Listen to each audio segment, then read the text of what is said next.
Pag masarap, kainin mo.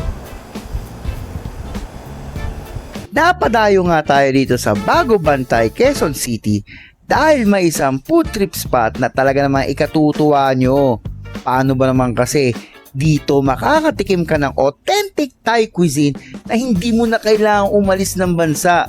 Bukod pa dyan, panalo rin ang kanilang malupit na alfresco dining spot na saktong tambayan, mapa-chill out man o closed door food trip ang hanap ninyo. Located sila sa 141 Fort Santiago Street, Barangay Santo Cristo, Bago Bantay, Quezon City.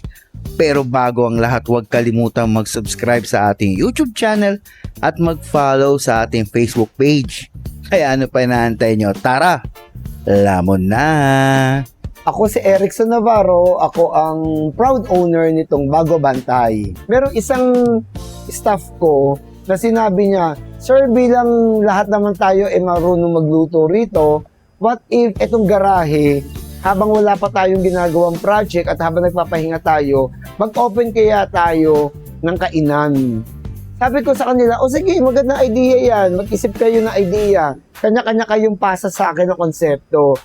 Nung gabi, mag-isa na lang ako sa kwarto, umorder ako, may nagbigay sa akin ng parang instant noodles. Ang nakalagay dun sa instant noodles na yon, pad thai. And then, naisip ko, what if gawin ko tong Thai restaurant, Thai eatery? Kasi yung Thai food na yan at taga Bago Bantay ako, kung ipagsama ko siya, makakabuo ako ng salitang Bago Bantay. I'm inviting everyone na bumisita dito sa aming Bago Bantay from 11 a.m. up to 10 p.m. every day, Monday to Sunday. At nandito tayo ngayon sa Bago Bantay, Quezon City at napadayo kami rito dahil nag-uuso na naman yung mga Thailand themed food, no? At dito, may nakita kaming isang nagsaserve ng authentic Thailand food na hindi mo na kailangan ibang bansa pa. So simulan natin dito sa Pad Thai, no? Kita nyo naman. Grabe. Authentic na authentic ang pagkakaluto niyan. May lemon, itlog at yung pinaka noodles nila rito. Diba? Grabe, oh. Oh. Diba? Yung talagang rice noodle talaga, yung glass, yung flat, diba? Kaya ano pang hintay natin? Tara, tikman na natin to, diba? Grabe, takasan mo natin ang lemon yan. Yun, oh.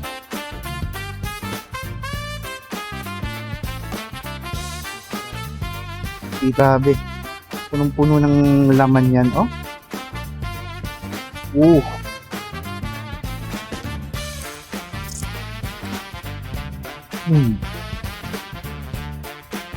Yung lasa ng pad thai nito, manamis-namis, na may konting kick lang ng anghang.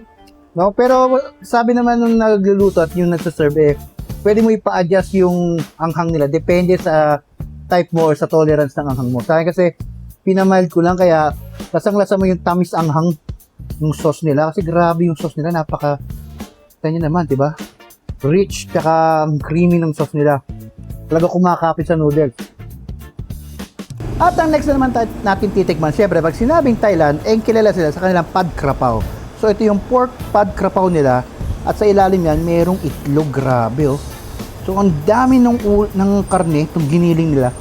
At punong-puno siya. Diba? Kukuha tayo ng konting itlog. Ulam. Sakto, oh. Grabe siya. Oh. Ayan, oh.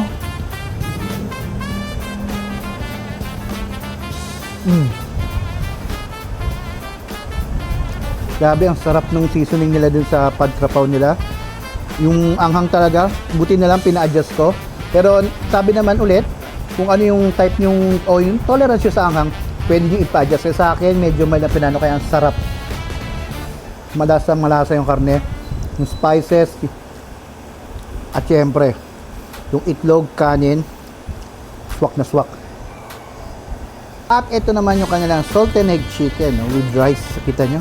Panalo-panalo sa mga rice meal dito sa Bago Bantay. So ito, located ulit to sa Bago Bantay, Quezon City. Na-post ko na yung address, balikan nyo na lang. Ito, kuha tayo ng chicken nila. Kita mo, grabe yung kulay. Yung sauce, Panalong panalo. Sos palang ulam na. Ito yung chicken, no? Malaman.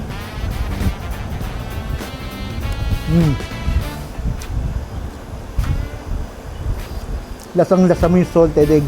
Grabe, ang sarap. Parang sauce pa lang, ulam na. Tapos lagay mo dito sa kanin. Yung sauce niya, sabi ko nga, diba? Sauce pa lang, ulam na, oh.